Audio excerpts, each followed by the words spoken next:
Welcome back to The Explainer. Today, we are jumping into one of the most, profound chapters in the entire Bible. We're going to break down the massive claims made right in the first few sentences of the Gospel of John. And these claims, they totally reframe who Jesus is right from the get-go. All right, let's dive right in. You know, when you think about the story of Jesus, you probably picture a manger in Bethlehem, right? Shepherds, a big star, all that. But the chapter we're looking at today, it starts somewhere completely different. I mean, it begins before time itself. So let's see how this source frames Jesus' identity from the very, very beginning. So the story kicks off not on Earth, but way back in eternity past. And it gives Jesus this really unique and powerful title, the Word. Now, this isn't just some nickname. It's a huge statement about his very essence. Like, he is God's ultimate message to all of us. And this first verse, wow, it makes three absolutely incredible claims about who Jesus was, long before he ever showed up in a manger. Just let that sink in for a second. This one sentence sets the stage for everything else, laying out his eternal nature, his special relationship with God, and his identity as God. Okay, so this breaks it down perfectly. Look at this first part. In the beginning was. That word was is huge. It means he already existed. He didn't just pop into being.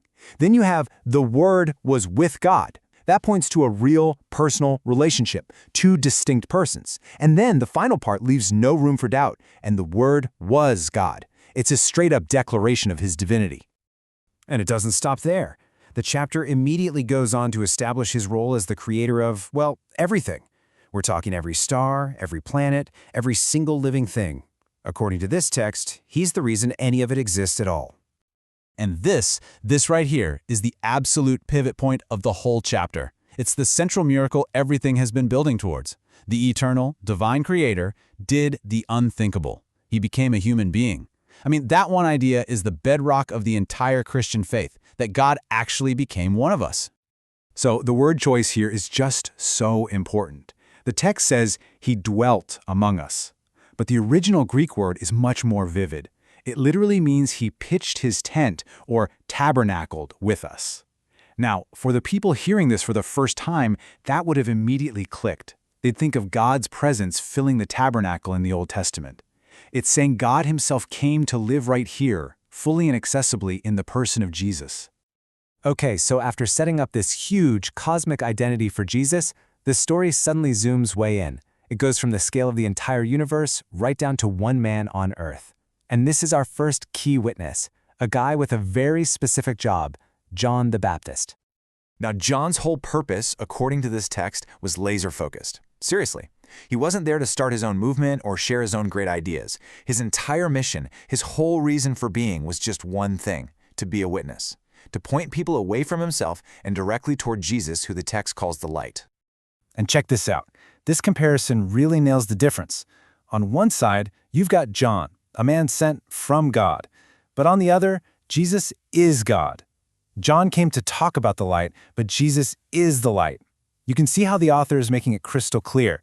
Don't confuse the messenger with the message itself. So when the religious leaders come to check him out, asking, who are you? What are your credentials? John's answer is so telling. He doesn't give him a resume. He defines himself completely by his mission.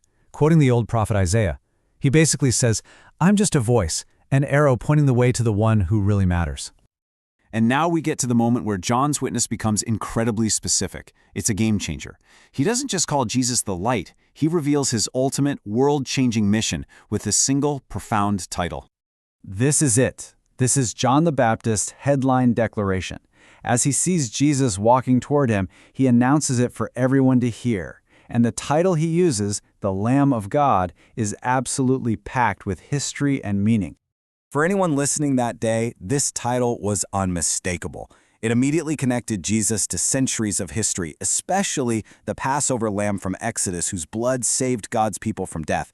John was basically shouting, this is it. This is the ultimate sacrifice who won't just cover sin, but will take it away completely. So how did people actually react to such a radical statement? Well, the story immediately pivots from that huge public announcement to the very personal stories of the first people who decided to follow Jesus. So after hearing what John said, two of his disciples start following Jesus. And what does Jesus say to them? He doesn't hand them a rule book or a complicated philosophy. He gives them a simple personal invitation. Come and see. The call wasn't to a religion, but to a relationship, an experience. And that personal encounter has an immediate effect. Andrew is so blown away that the very first thing he does is run to find his brother, Simon Peter. He doesn't try to explain everything. He just gives this powerful, personal testimony. We have found the Messiah. And the chain reaction just keeps going. Jesus finds a man named Philip, and Philip immediately goes to find his friend Nathanael. But Nathanael is a total skeptic, right? He basically says, can anything good come from a place like Nazareth? So what does Philip do? He doesn't argue. He just uses that same powerful invitation, come and see.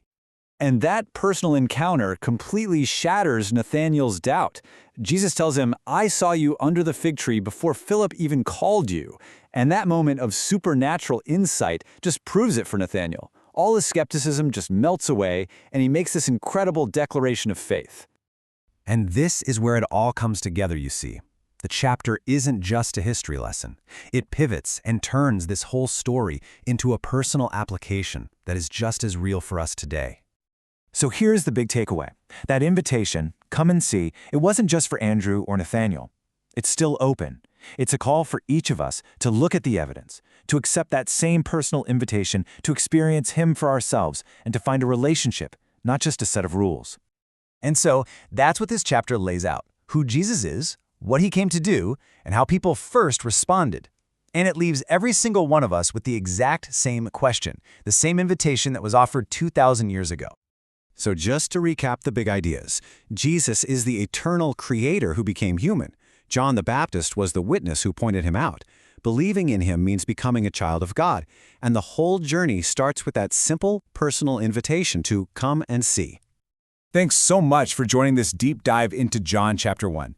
As you use the flashcards and the quiz to lock this in, just think about that central question. What does it really mean that the eternal Word became flesh, and how does that simple invitation to come and see still challenge us today?